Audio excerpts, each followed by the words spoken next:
ಸ್ನೇಹಿತರೆ, ಚರಿತ್ರೆ ಮತ್ತೊಂದು ವಿಡಿಯೋಗೆ ನಿಮಗೆಲ್ಲ ಪ್ರೀತಿಯ ಸ್ವಾಗತ. ಇವತ್ತು ಇಡೀ ಜಗತ್ತೇ ಬೆಚ್ಚಿ ಬೀಳುವಂತಹ ಒಂದು ವಿಷಯದ ಬಗ್ಗೆ ನಾವು ಮಾತನಾಡ್ತಿದ್ದೀವಿ.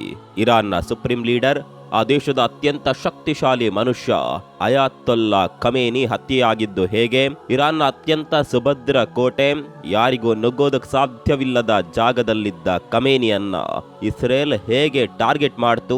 ಅಚ್ಚರಿಯ ವಿಷಯವೆಂದರೆ ಈ ಆಪರೇಷನ್ಗೆ ಇಸ್ರೇಲ್ ಯಾವುದೇ ಗೂಢಾಚಾರರನ್ನ ಇರಾನ್ ಒಳಗೆ ಕಳಿಸಿಲ್ಲ.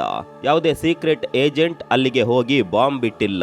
ಶತ್ರು ದೇಶದ ಮಣ್ಣಿನ ಮೇಲೆ ಕಾಲಿಡದೆ ಇಸ್ರೇಲ್ನಲ್ಲೇ ಕುಳಿತುಕೊಂಡು ಖಮೇನಿಯ ಪ್ರತಿ ಹೆಜ್ಜೆಯನ್ನ ಗಮನಿಸಿ ಕೊನೆಗೆ ಯಾರೂ ನಂಬೋದಕ್ಕಾಗದ ರೀತಿಯಲ್ಲಿ ಅವರನ್ನ ಮುಗಿಸಿಬಿಟ್ಟಿದೆ.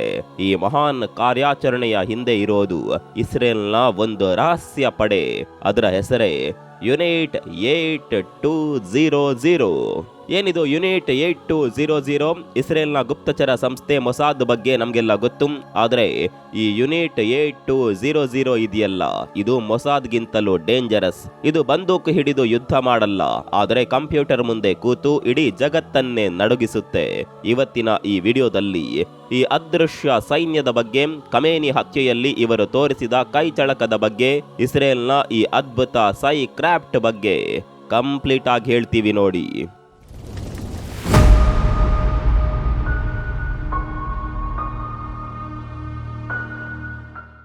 ಸ್ನೇಹಿತರೆ, ಮಿಡ್ಲ್ ಈಸ್ಟ್ ನಲ್ಲಿ ಈಗ ನಡೀತಾ ಇರುವ ಯುದ್ಧಕ್ಕೆ ಹೊಸ ವ್ಯಾಖ್ಯಾನವನ್ನೇ ಕೊಡ್ಲಾಗ್ತಾ ಇದೆ. ಈ ಯುದ್ಧದ ಬಗ್ಗೆ ಬರ್ತಿರುವ ವಿಶ್ಲೇಷಣೆಗಳು ಅಲ್ಲಿ ಬಿದ್ದ ಬಾಂಬ್ಗಳಿಗಿಂತ ಜಾಸ್ತಿ ಸದ್ದು ಮಾಡ್ತಿವೆ. ಯುದ್ಧ ರಂಗದಿಂದ ಕ್ಷಣ ಕ್ಷಣಕ್ಕೂ ವಿಚಿತ್ರ ಮಾಹಿತಿ ಬರ್ತಿವೆ. ಈ ದಾಳಿಗಳನ್ನ ನೋಡಿದ್ರೆ ಒಂದು ವಿಷಯ ಸ್ಪಷ್ಟವಾಗುತ್ತೆ. ಆಧುನಿಕ ಯುದ್ಧ ತಂತ್ರ ಈಗ ಬರೀ ಕ್ಷಿಪಣಿ ಅಥವಾ ಡ್ರೋನ್ಗಳ ಮೇಲೆ ನಿಂತಿಲ್ಲ, ಬದಲಿಗೆ ಅದು ಮಾಹಿತಿ ಮತ್ತು ಸೈಬರ್ ಹ್ಯೂಮೆಂಟ್ ಮೇಲೆ ನಿಂತಿದೆ. ಹ್ಯೂಮೆಂಟ್ ಅಂದ್ರೆ ಹ್ಯೂಮನ್ ಪ್ಲಸ್ ಇಂಟೆಲಿಜೆನ್ಸ್. ಇದರ ಅರ್ಥ ಏನು? ಈ ಹಿಂದೆ ಯುದ್ಧಗಳು ಗಡಿಯಲ್ಲಿ ನಡೀತಿದ್ವು, ಆದ್ರೀಗ ಕಂಪ್ಯೂಟರ್ ಪರದೆಯ ಮೇಲೆ ಕೆಲವೇ ಜನರ ಮೆದುಳಿನ ಆಲೋಚನೆಗಳಲ್ಲಿ ನಡೀತಾ ಇದೆ. ಸೈಬರ್ ತಂತ್ರಜ್ಞಾನ ಮತ್ತು ಮಾನವ ಗುಪ್ತಚರ ಶಕ್ತಿಯ ಸಮ್ಮಿಲನವೇ ಈ ಸೈಬರ್ ಹ್ಯೂಮೆಂಟ್. ಅದರಲ್ಲೂ ಈ ಹ್ಯೂಮೆಂಟ್ ನಲ್ಲಿ ಇಸ್ರೇಲ್ ಅಸಾಧಾರಣ ಶ್ರೇಷ್ಠತೆಯನ್ನ ಸಾಧಿಸಿದೆ. ಇರಾನ್ ಮೇಲೆ ದಾಳಿ ನಡೆಸಿದ ಮೊದಲ ದಿನವೇ ರಹಸ್ಯ ತಾಣದಲ್ಲಿದ್ದ ಖಮೇನಿಯನ್ನ ಹತ್ಯೆ ಮಾಡಿದ್ದೇ ಇದಕ್ಕೆ ಸಾಕ್ಷಿ. ಯೋಚನೆ ಮಾಡಿ, ಒಬ್ಬ ಮನುಷ್ಯ ಅತ್ಯಂತ ಸುಭದ್ರವಾದ ಅಂಡರ್ ಗ್ರೌಂಡ್ ಬಂಕರ್ ನಲ್ಲಿದ್ದಾನೆ, ಸುತ್ತಲೂ ಸಾವಿರಾರು ಸೈನಿಕರಿದ್ದಾರೆ. ಅಂತವನನ್ನ ಹೊರಗಿನಿಂದಲೇ ನಿಖರವಾಗಿ ಹೊಡೆಯೋದು ಅಂದ್ರೆ ಅದು ಎಷ್ಟು ಶಕ್ತಿಶಾಲಿ ತಂತ್ರಜ್ಞಾನ ಇರಬಹುದು. ಯುನಿಟ್ 8200 ಎಂತಹ ನಿಸ್ಸೀಮ ಪಡೆ ಇರಬಹುದು. ಸ್ನೇಹಿತರೆ, ಮೊದಲು ನಾವು ಅರ್ಥ ಮಾಡ್ಕೊಳ್ಬೇಕಾಗಿರೋದು ಇಸ್ರೇಲ್ನ ಇಂಟೆಲಿಜೆನ್ಸ್ ಸಿಸ್ಟಮ್ ಬಗ್ಗೆ. ಇಸ್ರೇಲ್ಗೆ 3 ಕಣ್ಣುಗಳಿವೆ. ಒಂದು ಮೊಸಾದ್, ಇದು ಹೊರದೇಶಗಳಲ್ಲಿ ಆಪರೇಷನ್ ಮಾಡುತ್ತೆ. ಎರಡನೇದು ಶಿನ್ ಬೆಟ್, ಇದು ದೇಶದ ಒಳಗಿನ ಭದ್ರತೆ ನೋಡ್ಕೊಳ್ಳುತ್ತೆ. ಮೂರನೆಯದು ಮತ್ತು ಅತಿ ದೊಡ್ಡದು ಈ ಯುನಿಟ್ 8200, ಇದು ಇಸ್ರೇಲ್ ಡಿಫೆನ್ಸ್ ಫೋರ್ಸ್ ಅಂದ್ರೆ IDF ನ ಅತಿ ದೊಡ್ಡ ಭಾಗ. ಇದನ್ನ ಇಸ್ರೇಲ್ನ NSA ಅಂದ್ರೆ ನ್ಯಾಷನಲ್ ಸೆಕ್ಯೂರಿಟಿ ಏಜೆನ್ಸಿ ಅಂತ ಕರೀತಾರೆ. ಇದರ ಮುಖ್ಯ ಕೆಲಸ ಸಿಗ್ನಿಂಟ್ ಅಂದ್ರೆ ಸಿಗ್ನಲ್ ಇಂಟೆಲಿಜೆನ್ಸ್, ಅಂದ್ರೆ ಗಾಳಿಯಲ್ಲಿ ಹರಿಯುವ ಪ್ರತಿಯೊಂದು ಡಿಜಿಟಲ್ ಮಾಹಿತಿಯನ್ನ ಕದಿಯೋದು ಅಂತಲೇ ಹೇಳಬಹುದು. ಫೋನ್ ಕಾಲ್ಗಳು, ಇಮೇಲ್ಗಳು, ಟೆಕ್ಸ್ಟ್ ಮೆಸೇಜ್ಗಳು, ಸ್ಯಾಟಲೈಟ್ ಟ್ರಾನ್ಸ್ಮಿಷನ್, ಹೀಗೆ ಎಲೆಕ್ಟ್ರಾನಿಕ್ ರೂಪದಲ್ಲಿ ಯಾವುದಾದ್ರೂ ಮಾಹಿತಿ ಹರಿದಾಡಿದ್ರೆ ಅದು ಈ 8200 ರಾಡರ್ಗೆ ಸಿಗುತ್ತೆ. ನೀವಿವತ್ತು ಯಾರಿಗೆ ಫೋನ್ ಮಾಡಿದ್ರಿ, ಎಷ್ಟೊತ್ತು ಮಾತನಾಡಿದ್ರಿ, ಯಾವ ಲೊಕೇಶನ್ ನಲ್ಲಿದ್ರಿ, ನಿಮ್ಮ ಫೋನ್ ಯಾವ ಟವರ್ಗೆ ಕನೆಕ್ಟ್ ಆಗಿದೆ, ಇವೆಲ್ಲವನ್ನ ಇಸ್ರೇಲ್ನಲ್ಲಿ ಕೂತ ಈ ಯುನಿಟ್ ಟ್ರ್ಯಾಕ್ ಮಾಡ್ತಾ ಇರುತ್ತೆ. ಇವರು ಎಷ್ಟು ಪವರ್ಫುಲ್ ಅಂದ್ರೆ ಮಧ್ಯಪ್ರಾಚ್ಯದ ಪ್ರತಿಯೊಂದು ದೇಶದ ಡೇಟಾ ಇವರ ಸರ್ವರ್ ನಲ್ಲಿ ಇರುತ್ತೆ. ಅಂತದ್ರಲ್ಲಿ ಶತ್ರು ನಾಯಕರನ್ನ ಟ್ರ್ಯಾಕ್ ಮಾಡದೆ ಬಿಡ್ತಾರ. ಖಮೇನಿ ಅಂತ ಘಟಾನುಘಟಿ ನಾಯಕರ ಡಿಜಿಟಲ್ ನಡವಳಿಕೆಯನ್ನೇ ಇವರು ಬಿಡಲ್ಲ. ಇದನ್ನ ಇಂಗ್ಲಿಷ್ ನಲ್ಲಿ ಸೈಕಲಾಜಿಕಲ್ ಪ್ರೊಫೈಲಿಂಗ್ ಅಂತ ಕರೀತಾರೆ. ಶತ್ರು ದೇಶದ ನಾಯಕ ಮತ್ತು ಆತನ ಸುತ್ತಮುತ್ತ ಇರುವ ಗಣ್ಯ ವ್ಯಕ್ತಿಗಳ ವರ್ತನೆ ಹೇಗಿದೆ, ಅವರು ಯಾವ ರೀತಿ ಯೋಚನೆ ಮಾಡ್ತಿದ್ದಾರೆ, ಅವರ ಚಟುವಟಿಕೆಗಳ ಡೇಟಾ ಏನನ್ನ ಹೇಳ್ತಿದೆ, ಇದರ ಆಧಾರದ ಮೇಲೆ ಅವರ ವ್ಯಕ್ತಿತ್ವದ ಒಂದು ಡಿಜಿಟಲ್ ಪ್ರೊಫೈಲ್ ರೆಡಿ ಮಾಡ್ತಾರೆ. ಗುಪ್ತಚರ ಇಲಾಖೆಗಳಲ್ಲಿ ಇದು ಅತ್ಯಂತ ಶಕ್ತಿಶಾಲಿ ಅಸ್ತ್ರ. ಶತ್ರು ದೇಶದ ನಾಯಕ ಒಂದು ನಿರ್ದಿಷ್ಟ ಸಂದರ್ಭದಲ್ಲಿ ಹೇಗೆ ಪ್ರತಿಕ್ರಿಯಿಸಬಹುದು ಅಂತ ಇವರು ಮೊದಲೇ ಊಹೆ ಮಾಡ್ತಾರೆ. ಇಂತಹ ಡೇಂಜರಸ್ ಯೂನಿಟ್ ನಲ್ಲಿ ಕೆಲಸ ಮಾಡೋರು ಯಾರು ಗೊತ್ತಾ? ಖಂಡಿತ 40-50 ವರ್ಷದ ಎಕ್ಸ್ಪರ್ಟ್ಗಳಲ್ಲ, ಕೇವಲ 18 ರಿಂದ 21 ವರ್ಷದ ಹುಡುಗ ಹುಡುಗಿಯರು. ಎಸ್, ಇಸ್ರೇಲ್ನಲ್ಲಿ 18 ವರ್ಷ ತುಂಬಿದ ಕೂಡಲೇ ಮಿಲಿಟರಿಗೆ ಹೋಗೋದು ಕಡ್ಡಾಯ. ಆದರೆ ಈ ಯೂನಿಟ್ 8200 ಅದಕ್ಕಿಂತ ಮುಂಚೆನೆ ಕೆಲಸ ಶುರು ಮಾಡಿಸುತ್ತೆ. ಇಸ್ರೇಲ್ನ ಹೈಸ್ಕೂಲ್ಗಳಲ್ಲಿ ಯಾರು ಮ್ಯಾಥ್ಸ್ ನಲ್ಲಿ ಚಾಂಪಿಯನ್ ಇದ್ದಾರೆ, ಯಾರಿಗೆ ಹ್ಯಾಕಿಂಗ್ ಇಂಟ್ರೆಸ್ಟ್ ಇದೆ, ಯಾರಿಗೆ ಕೋಡಿಂಗ್ ಚೆನ್ನಾಗಿ ಬರುತ್ತೆ ಅನ್ನೋದನ್ನ ಇಸ್ರೇಲ್ ಸರ್ಕಾರ ಗುಪ್ತವಾಗಿ ಗಮನಿಸುತ್ತೆ. ಇದಕ್ಕಾಗಿಯೇ ತಾಲ್ಪಿಯೋಟ್ ಅನ್ನುವ ಒಂದು ಎಲೈಟ್ ಪ್ರೋಗ್ರಾಮ್ ಇದೆ. ಇಲ್ಲಿ ಸೆಲೆಕ್ಟ್ ಆಗೋದು IIT ಅಥವಾ ಹಾರ್ವರ್ಡ್ ಯೂನಿವರ್ಸಿಟಿಗಿಂತ ಕಷ್ಟ. ಇಲ್ಲಿ ಆಯ್ಕೆಯಾದ ಹುಡುಗರಿಗೆ data science, AI, cyber attack ಬಗ್ಗೆ ಹಗಲು ರಾತ್ರಿ ಟ್ರೈನಿಂಗ್ ಕೊಡಲಾಗುತ್ತೆ. ಇಸ್ರೇಲ್ ನಂಬುವುದು ಒಂದೇ ಸೂತ್ರ: ಬುದ್ಧಿವಂತಿಕೆ ಮುಂದೆ ಬಲವಂತಿಕೆ ನಡೆಯಲ್ಲ. ಈ ಹುಡುಗರು ಎಷ್ಟು ಜೀನಿಯಸ್ ಇರ್ತಾರೆ ಅಂದ್ರೆ, ಒಂದು ಸಣ್ಣ ಕೋಡಿಂಗ್ ಎಕ್ಸ್ಪೆರಿಮೆಂಟ್ ಮೂಲಕ ಅಮೆರಿಕ, ರಷ್ಯಾದ ಸರ್ವರ್ ಗಳನ್ನೇ ಹ್ಯಾಕ್ ಮಾಡುವಷ್ಟು ಕೆಪಾಸಿಟಿ ಇವರಿಗೆ ಇರುತ್ತೆ. ಇವರನ್ನ ಸೈನಿಕರು ಅನ್ನೋದಕ್ಕಿಂತ ಡಿಜಿಟಲ್ ವಾರಿಯರ್ಸ್ ಅಂತ ಹೇಳಬಹುದು. ಈಗ ಮೇನ್ ವಿಷಯಕ್ಕೆ ಬರೋಣ. ಖಮೇನಿ ಆಪ್ತರು ಅಥವಾ ಪ್ರಮುಖ ನಾಯಕರನ್ನ ಇಸ್ರೇಲ್ ಇಷ್ಟೊಂದು ಪ್ರಿಸೈಸ್ ಆಗಿ ಕೊಲ್ಲೋದು ಹೇಗೆ? ಇತ್ತೀಚಿನ ರಿಪೋರ್ಟ್ ಪ್ರಕಾರ ಯೂನಿಟ್ 8200 ಕೇವಲ ಇಸ್ರೇಲ್ನಲ್ಲಿ ಕೂತು ಇಡೀ ಹತ್ಯೆಯನ್ನ ಕೋಆರ್ಡಿನೇಟ್ ಮಾಡಿದೆ. ಹಂತ 1, ಡಿಜಿಟಲ್ ಸರ್ವೈಲೆನ್ಸ್. ಒಬ್ಬ ಟಾರ್ಗೆಟ್ ವ್ಯಕ್ತಿ ಇರಾನ್ ನಂತಹ ದೇಶದಲ್ಲಿ ಎಲ್ಲಿದ್ದಾನೆ ಅಂತ ಪತ್ತೆ ಮಾಡೋದು ಸುಲಭವಲ್ಲ. ಆದರೆ ಆ ವ್ಯಕ್ತಿ ಬಳಸೋ ಮೊಬೈಲ್ ಫೋನ್ ಅಥವಾ ಅವನ ಬಾಡಿಗಾರ್ಡ್ ಗಳ ಮೊಬೈಲ್ ಸಿಗ್ನಲ್ ಗಳನ್ನ ಇವರು 24 ಗಂಟೆ ಫಾಲೋ ಮಾಡ್ತಾರೆ. ಇವರು ಪೆಗಾಸಸ್ ನಂತಹ ಸಾಫ್ಟ್ವೇರ್ ಬಳಸಿ ಫೋನ್ನ ಮೈಕ್ರೋಫೋನ್ ಮತ್ತು ಕ್ಯಾಮ್ರಾವನ್ನ ರಿಮೋಟ್ ಆಗಿ ಆನ್ ಮಾಡಿ ಬಿಡ್ತಾರೆ. ಇದರಿಂದ ಆ ನಾಯಕ ರೂಮ್ ನಲ್ಲಿ ಏನ್ ಮಾಡ್ತಿದ್ದಾನೆ ಅನ್ನೋದು ರಿಯಲ್ ಟೈಮ್ ನಲ್ಲಿ ಇಸ್ರೇಲ್ಗೆ ಗೊತ್ತಾಗುತ್ತೆ. ಹಂತ 2, AI ಮತ್ತು ಫೇಶಿಯಲ್ ರೆಕಗ್ನೈಸೇಷನ್. ತೆಹರಾನ್ ಅಥವಾ ಬೈರುತ್ನ ಬೀದಿಗಳಲ್ಲಿ ಸಾವಿರಾರು CCTV ಕ್ಯಾಮೆರಾಗಳಿವೆ.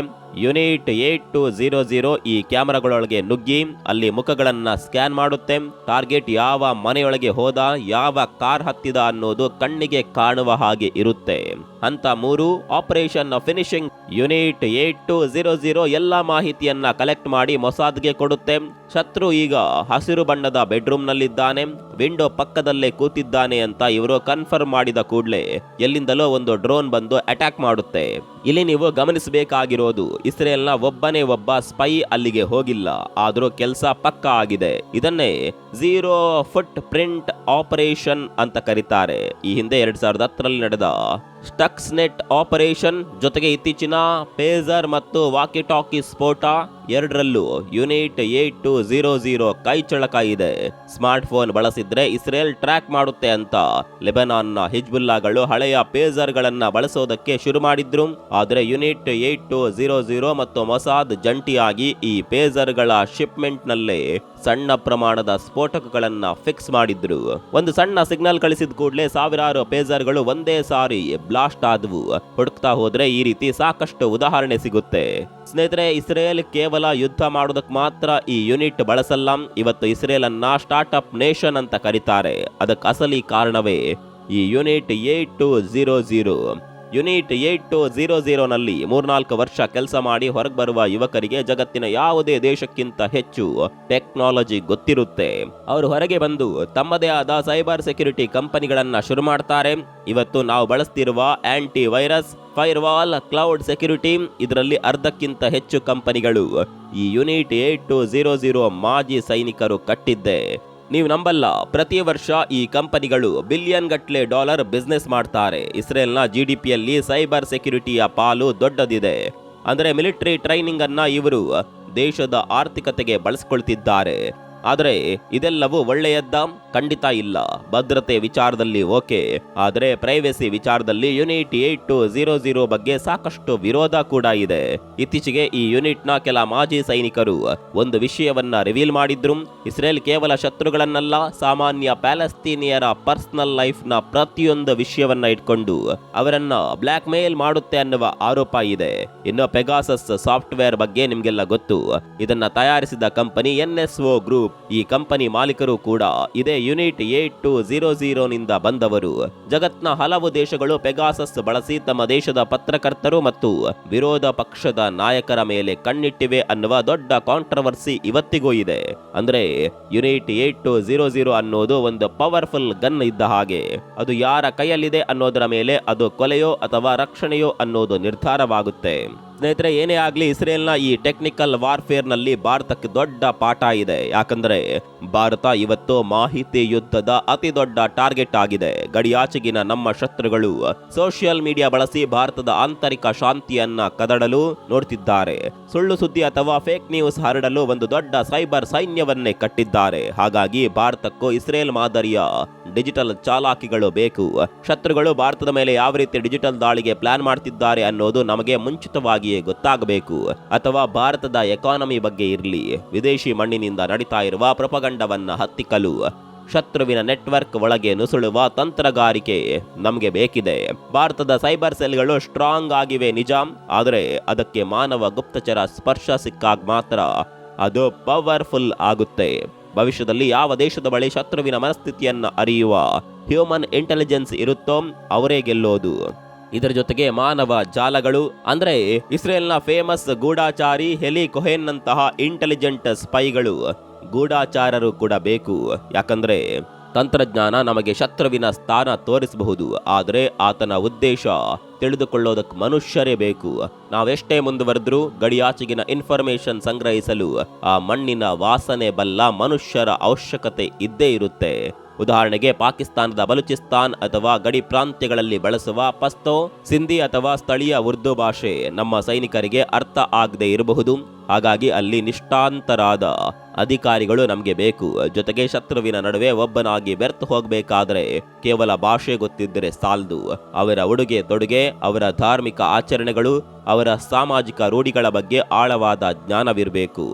ಎಲಿ ಕೊಹೆನ್ ಅಂತೂ ಸಿರಿಯಾ ಸರ್ಕಾರದ ಉನ್ನತ ಮಟ್ಟದವರೆಗೆ ತಲುಪಿದ್ದ. ಹಾಗೇನೆ ಭಾರತಕ್ಕೂ ಶತ್ರು ರಾಷ್ಟ್ರದ ಸೈನ್ಯ ಮತ್ತು ಸರ್ಕಾರದ ಆಳವಾದ ನಿರ್ಧಾರಗಳನ್ನ ತಿಳಿಸೋ ಡೀಪ್ ಕವರ್ ಏಜೆಂಟ್ಗಳ ಅವಶ್ಯಕತೆ ಇದೆ. ತಂತ್ರಜ್ಞಾನ ಮೆಸೇಜ್ಗಳನ್ನ ಡಿಕೋಡ್ ಮಾಡಬಹುದು, ಆದರೆ ಮುಚ್ಚಿದ ಬಾಗಿಲಿನ ಹಿಂದೆ ನಡೀತಾ ಇರುವ ಸೀಕ್ರೆಟ್ ಮೀಟಿಂಗ್ಗಳ ಇನ್ಫಾರ್ಮೇಶನ್ ಕೇವಲ ಇಂತಹ ಮಾನವ ಜಾಲಗಳಿಂದ ಮಾತ್ರ ಸಾಧ್ಯ. ಸ್ನೇಹಿತರೆ, ಇಸ್ರೇಲ್ ಸುತ್ತ ಬರೀ ಶತ್ರು ರಾಷ್ಟ್ರಗಳೇ ಇರುವ ಹಾಗೆ ಭಾರತ ಸಹ ಅಂತಹ ಸವಾಲುಗಳನ್ನ ಎದುರಿಸ್ತಾ ಇದೆ. ಪಾಕಿಸ್ತಾನದ ವಿಷಯದಲ್ಲಿ ಬರೀ ಅವರ ಸೈನ್ಯ ಎಲ್ಲಿ ಹೋಗ್ತಿದೆ ಅನ್ನುವ ಮಾಹಿತಿ ಸಾಲೋದಿಲ್ಲ. ಬದಲಾಗಿ ಅಲ್ಲಿನ ISI ಯಾವ ಟೆರರಿಸ್ಟ್ ಗ್ರೂಪ್ಗೆ ಫಂಡಿಂಗ್ ಮಾಡ್ತಿದೆ, ಯಾರಿಂದ ಗುಟ್ಟಾಗಿ ಶಸ್ತ್ರಾಸ್ತ್ರ ಪಡಿತಾ ಇದೆ, ಯಾವ ಸಿಟಿಯನ್ನ ಟಾರ್ಗೆಟ್ ಮಾಡೋದಕ್ಕೆ ಸಂಚು ರೂಪಿಸ್ತಾ ಇದೆ ಅನ್ನುವ ಮುನ್ಸೂಚನೆ ಬೇಕು. ಭಯೋತ್ಪಾದನೆ ಅನ್ನೋದು ಈಗ ಬದಲಾಗಿದೆ. ಈಗ ಬರೀ ಸಂಘಟಿತ ದಾಳಿಗಳಲ್ಲ, ಬದಲಾಗಿ ಲೋನ್ ವೋಲ್ಫ್ ಅಂದ್ರೆ ಒಬ್ಬನೇ ವ್ಯಕ್ತಿ ಮಾಡುವ ದಾಳಿಗಳು ಹೆಚ್ಚುತ್ತಿವೆ. ಶತ್ರು ರಾಷ್ಟ್ರದ ರಕ್ಷಣಾ ಇಲಾಖೆಯ ಫೈಲ್ಗಳು ಮೂವ್ ಆಗುವ ಮೊದಲೇ ನಮಗೆ ಇನ್ಫಾರ್ಮೇಶನ್ ಸಿಗಬೇಕು. ಅಂದ್ರೆ ಆ ದೇಶದ ನಿರ್ಧಾರ ತೆಗೆದುಕೊಳ್ಳುವ ಮೇಜಿನ ಹತ್ರ ನಮ್ಮ ಕಿವಿಗಳಿರಬೇಕು. ನೋಡಿದ್ರಲ್ಲ ಸ್ನೇಹಿತರೆ, ಈಗ ಕಾಲ ಬದಲಾಗಿದೆ. ಈಗ ನಾವು ಸಾವಿರಾರು ಸೈನಿಕರನ್ನ ಗಡಿಗೆ ಕಳಿಸಬೇಕಾಗಿಲ್ಲ. ಒಬ್ಬ ಟ್ಯಾಲೆಂಟೆಡ್ ಹ್ಯಾಕರ್ ಸಾಕು ಇಡೀ ದೇಶವನ್ನ ಸ್ತಬ್ಧ ಮಾಡೋದಕ್ಕೆ. ಇಸ್ರೇಲ್ ಚಿಕ್ಕ ದೇಶ ಆದ್ರೂ ಜಗತ್ತನ್ನೇ ನಡುಗಿಸ್ತಿದೆ ಅಂದ್ರೆ ಅದಕ್ಕೆ ಕಾರಣ ಇಂತಹ ಟೆಕ್ನಾಲಜಿ ಮತ್ತು ಟ್ಯಾಲೆಂಟ್. ಭಾರತ ಕೂಡ ಈಗ ಸೈಬರ್ ಸೆಕ್ಯೂರಿಟಿ ಮೇಲೆ ಜಾಸ್ತಿ ಗಮನ ಕೊಡ್ತಿದೆ. ಯಾಕಂದ್ರೆ ಮುಂದಿನ ಯುದ್ಧಗಳು ಗನ್ನಲ್ಲಿ ನಡೆಯೋದಿಲ್ಲ, ಗೂಗಲ್ನಲ್ಲಿ ನಡೆಯುತ್ತೆ. ಈ ವಿಡಿಯೋ ಬಗ್ಗೆ ನಿಮ್ಗೆ ಏನನ್ಸುತ್ತೆ? ಇಸ್ರೇಲ್ನ ಈ ಯೂನಿಟ್ 8200 ಒಂದು ಕ್ರಾಂತಿನ ಅಥವಾ ಮನುಷ್ಯನ ಪ್ರೈವೇಸಿಗೆ ಮಾರಕಾನ? ಕಾಮೆಂಟ್ ಮಾಡಿ ತಿಳಿಸಿ. ಈ ಇನ್ಫಾರ್ಮೇಶನ್ ನಿಮ್ಗೆ ಇಷ್ಟ ಆಗಿದ್ರೆ ಲೈಕ್ ಮಾಡಿ, ನಿಮ್ಮ ಫ್ರೆಂಡ್ಸ್ ಜೊತೆ ಶೇರ್ ಮಾಡಿ. ಮತ್ತೆ ಸಿಗೋಣ. ಅಲ್ಲಿವರೆಗೂ ನಮಸ್ಕಾರ.